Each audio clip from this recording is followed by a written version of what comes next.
Hello everyone, my name is Jacoman, and in this video we are going to be talking about redstone comparators. In other words, this is the logic behind comparators, episode 2, I suppose.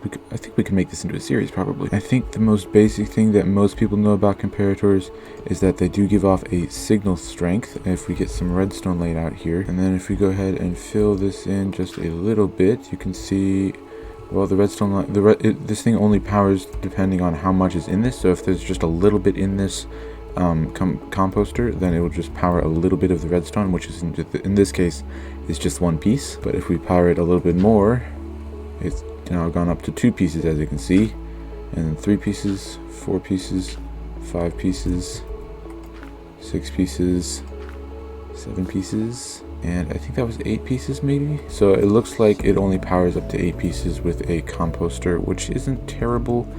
That just means you will have a shorter pulse. And then of course, if you want to, you can have a repeater right here. If there was like a hopper right here and you wanted to detect if something was passing through the hopper, like using a comparator or something, so then if you wanted to detect what was in the comparator using a repeater to power something really far away, then you could do that by just having a comparator in front of this hopper, detecting if anything was inside the hopper, and then sending a signal really far away. Another, I would say, less known, or at least less used fact with the comparator is that you can right click it and turn it onto subtract mode, and this does something actually very interesting. So this looks pretty strange and I probably mismatched the numbers, but if we take a lever and power this comparator here with a strength of 15, as you can see here, this is a strength pulse of 15.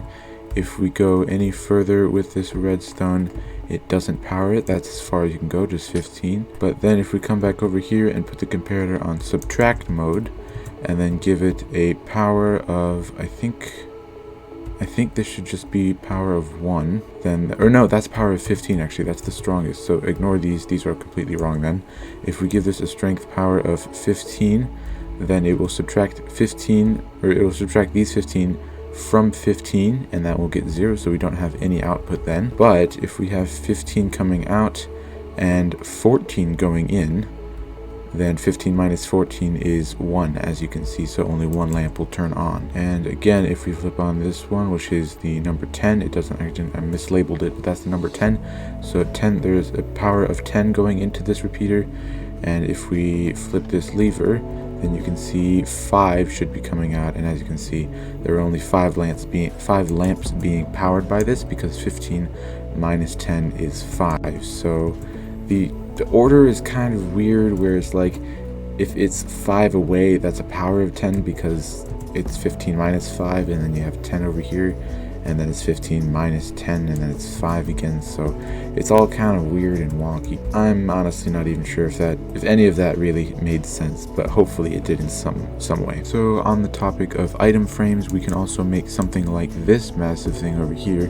where basically this thing is, this sword is on the first position, so it's giving a single output, and this is going, and since this thing is powering this block, it is powering this as well.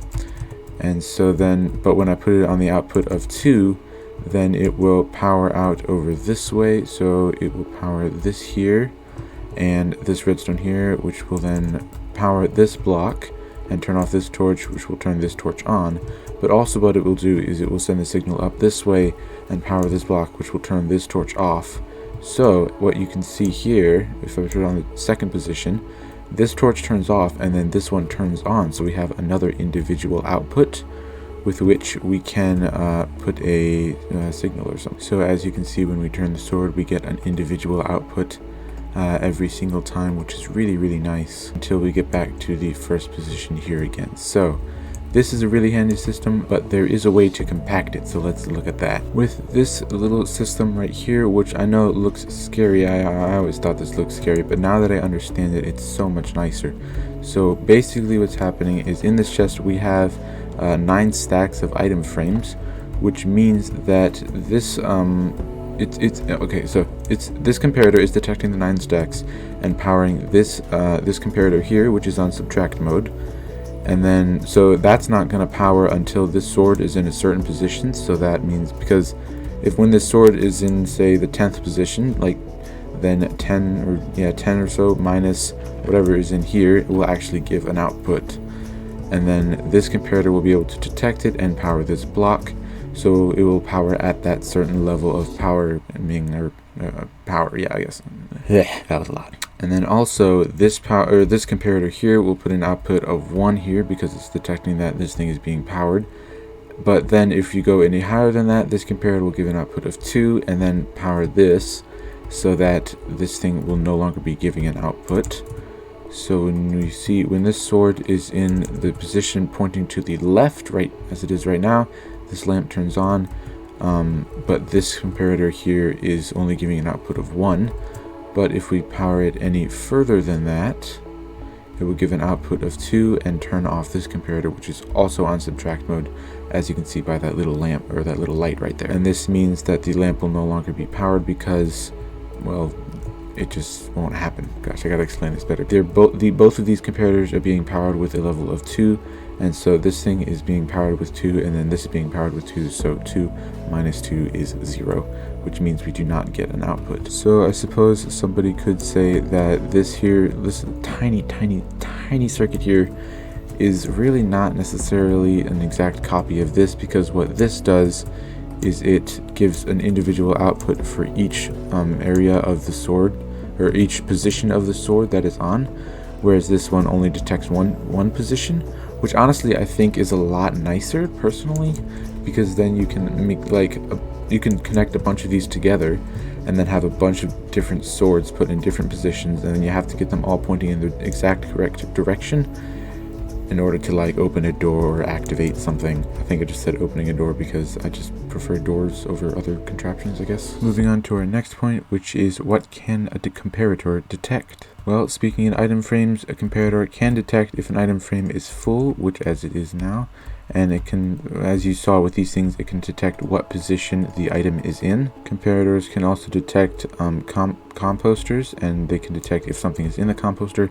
If it's empty and you have bone meal now, then that means there is nothing in the composter, and the comparator will not actually be able to detect anything. This is the same story with cauldrons, except instead of putting rotten food and flesh, you can actually put water in here instead, and the comparator can detect that. And the nice thing about these is that you can actually move these around, which makes really useful redstone, kind of like redstone source blocks, I want to say. Not source blocks, but power blocks, like a redstone block that gives off a 15 block power radius, not radius, but it gives off 15 power.